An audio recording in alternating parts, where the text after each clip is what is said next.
Hi, you're watching Take Control, a feature where myself and others will appear at specific times to offer insight and details about the making of the film. So strap yourself in and enjoy. We wanted to start more or less where we left off. You know, seeing Brian and Dom the way that we know them, and that is they're car guys. They just love to race. And it's a bit of a setup, and then you realize what's really going on. This isn't just a mindless race. But Dom has always represented Mopar. He's always been domestic. Brian's always been more of the import guy, specifically the Skyline. We featured the 34 in Fast 2, and in Fast 5, we saw Brian in the R35, and it just wouldn't have been right to not bring this car to the movie once again. This is the first Skyline that's actually been available here in North America. The Skyline's been an iconic car. I know the fans have always been really excited about it. To bring it back again, going neck and neck with the Challenger, which is just so representative of Dom with the Flex and the muscle car, we just had to do it. Señor O'Connor, por aquí rápido. It's okay, you're just in time.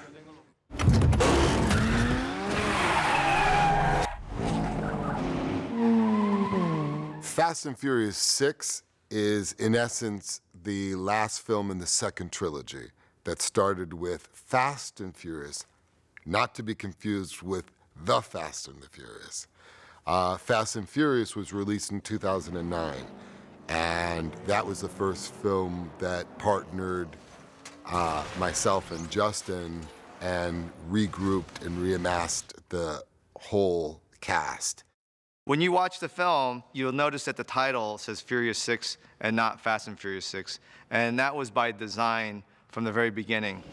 This chapter of the Fast franchise was always supposed to end with Fast 5 and Furious 6. And when you see the tagline on the posters and the DVD covers saying all roads lead to this, that's truly why Fast and Furious 6 exists. It's supposed to wrap the mythology and just kind of end this chapter and at the same time launch the franchise into a whole new direction. Special Agent Hobbs. Riley Hicks.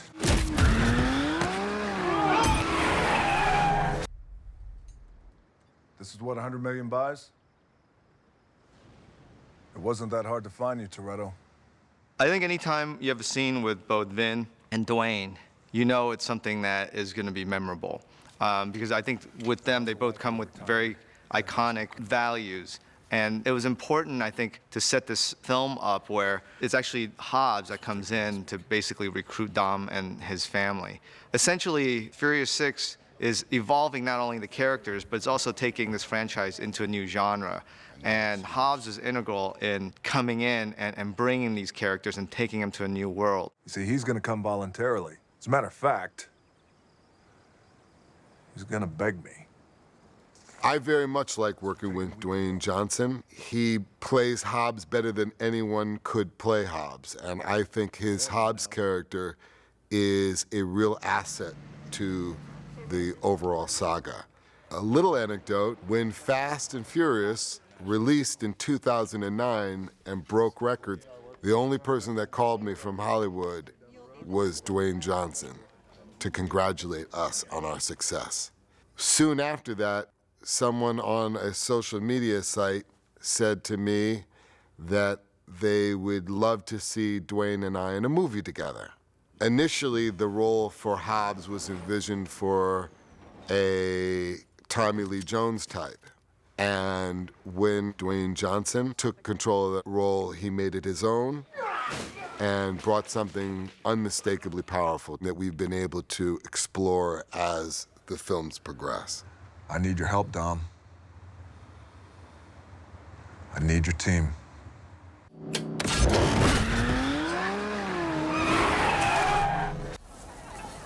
Nice.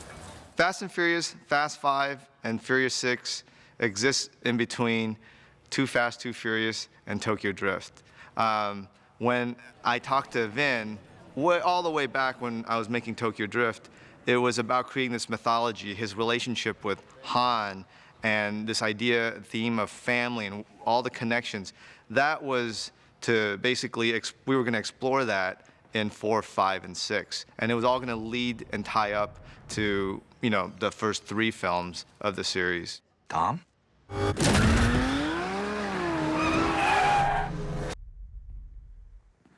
Thank God.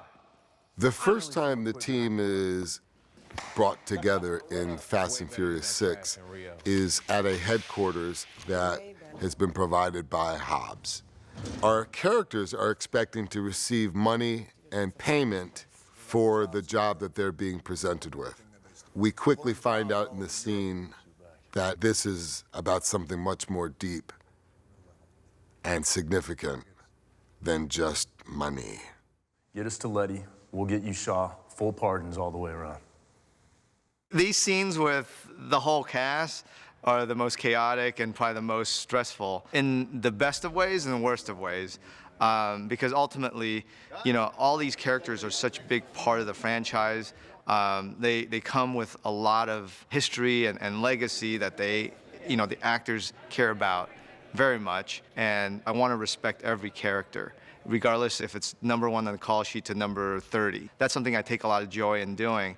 But at the same time, it's exhausting, not only in making sure that everybody's ramped up creatively to the right place, because in this cast, you know, you have Vin, who's, you know, a New York trained actor, to, you know, Paul, who his process is very much more instinctual, to Tyrese, who has more of a music background. So I have to make sure that I take care of everybody and I can showcase them, because they're there the whole day. You know, when you see a scene like this, it might be 2 minutes, but it takes forever to shoot because of all the different eye lines and coverage, and they have to do it basically 100 times. That's the deal. Take it or leave it. Guys, I got the Rover.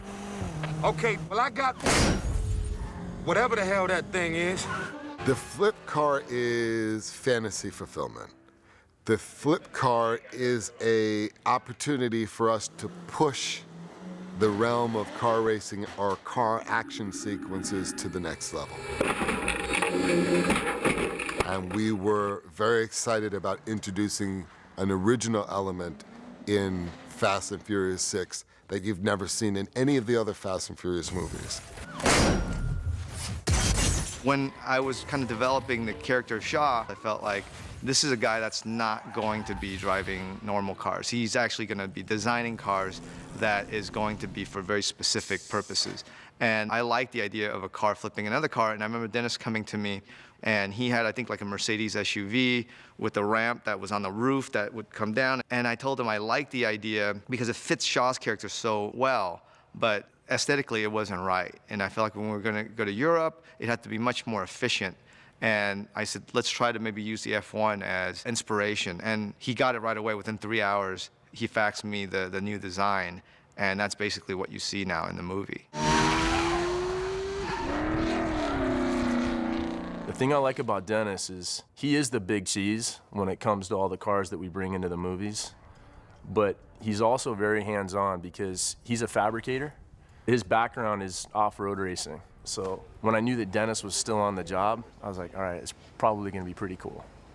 And obviously showing up, being that I'm such a car guy, I really want to understand and see what was going on, the R&D and everything that went into this thing.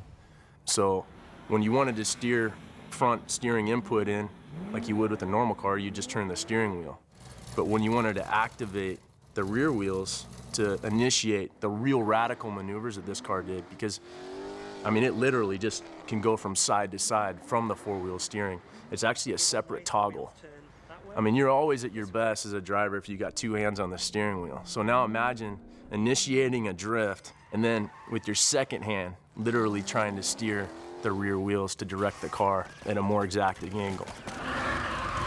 Quite frankly, I think it kicks ass.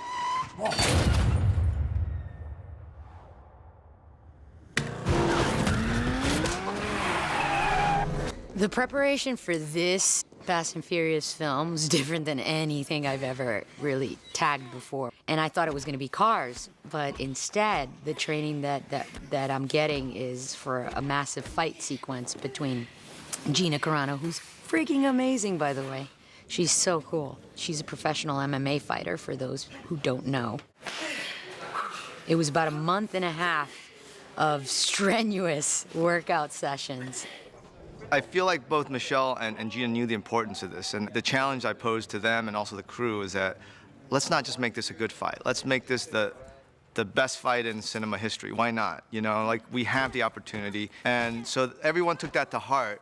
So on the day when we were on location, which happens to be basically 5 floors below the ground, and there was no elevator, the crew had to carry everything down. It wasn't a sound stage. I wanted it to be authentic. I wanted the actors to feel the location. And so once they got there, they were so pumped up. You know, I remember we would start rolling around 7 a.m. And around 10 a.m. I had to pull the actors back and say, you gotta just pace yourself a little bit because we still have a full day of work. And I actually had to convince Gina Carano to try to be a little tougher on me because, you know, I think, you know, with all of her training, she was fearful that she might snap a bone by mistake or something. And the stunt doubles did, you know, amazing tumbles for the sequence. They took some hard hits. And me and Gina took some hard hits, just getting it done and trying to make the best show for you. So I hope you guys enjoy.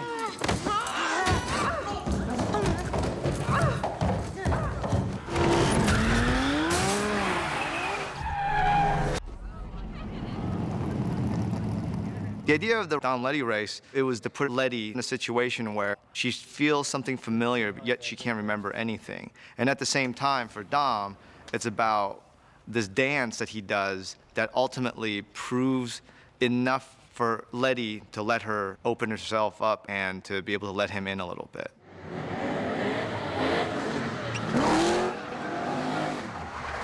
It's such an important sequence. I'm proud because we were able to shoot all that in 2 days. Just like old times.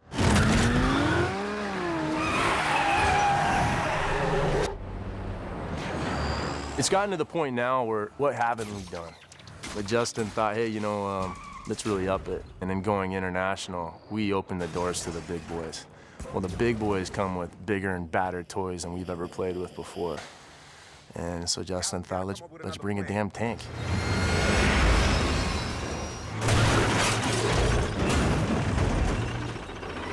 They were nice enough there in Tenerife and the Canary Islands to let us use a stretch-up highway that it was a brand new highway. It hadn't been opened yet.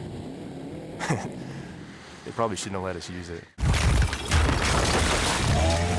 Ideally, I wanted the tank to basically be going down the street of London. And I had a whole sequence design where it came out of Piccadilly Circus and, you know, Dom and the crew was actually trying to take down the tank in the middle of London. Of course, we couldn't shoot it for real in Piccadilly. We were actually going to build Piccadilly very much like building Shibuya for Tokyo Drift.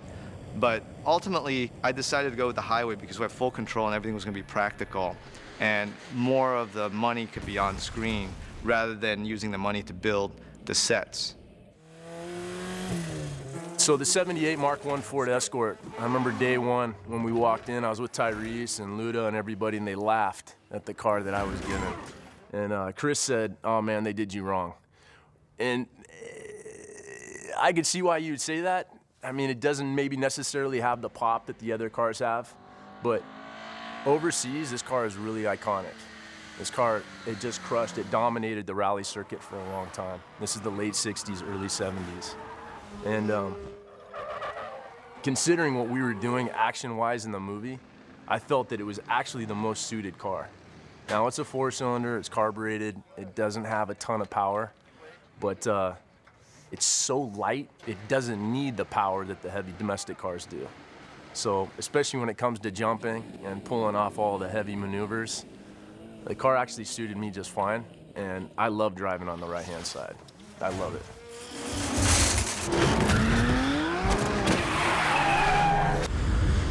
Now we got a big-ass plane to deal with. That ain't a plane, that's a planet. I always love doing everything practically because there's something that is magical, you know, and visceral. And to have a real Antonov was basically impossible. So I felt like it was important to basically build parts of the plane. And it's funny because at the end of the day, if you really look at everything that we built the wheels, the base of Antonov, we had a fuselage set, we had a pilot set, we actually had wing sets. If you put it all together, we basically built an Antonov.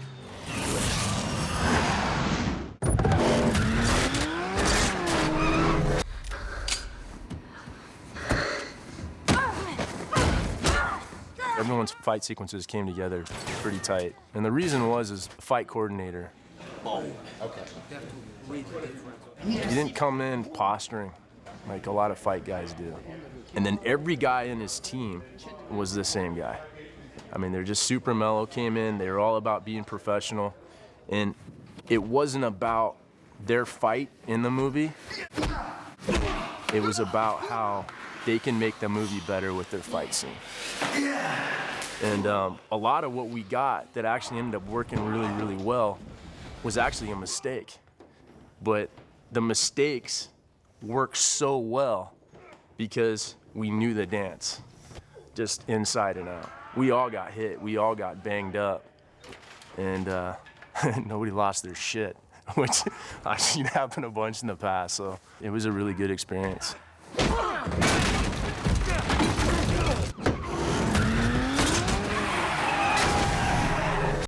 We building the car? First car better be a Charger, Jack.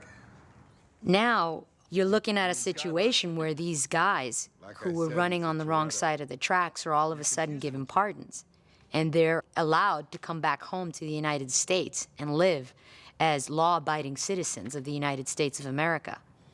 And when thinking about that and the responsibility that that holds, and then thinking about the lifestyle, something doesn't match. So I would find it really interesting to see, where this goes. Would a Letty character want to stick around if she's not living the fast life? Would any of the characters want to stick around if they're not living the fast life? And I think that that's an interesting question. Thank you. Good luck. The first Fast and Furious was released in 2001. That was a film we shot in 1999, the last year of the last millennium. And there was a very important scene there where my character tells another character to pray. Scenes like that set us apart from what people's expectations were about an action movie. Our movie was backed with real heart.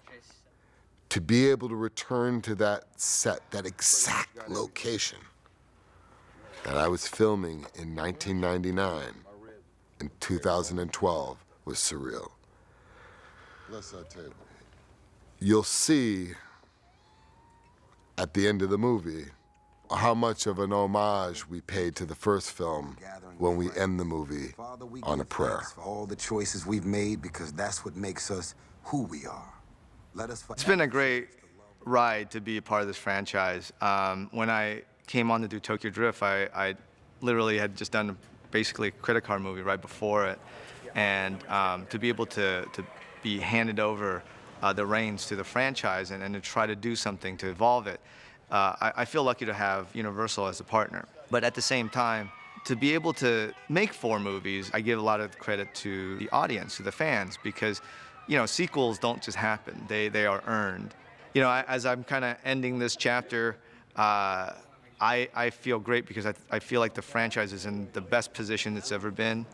And I remember calling Jason Statham and asking him to come in and do the tag. And I feel good about that because, not only is it in the best shape, I feel like I'm handing it off, and I'm kind of excited to see how the next chapter is going to be told. Dominic Toretto. You don't know me. You're about to.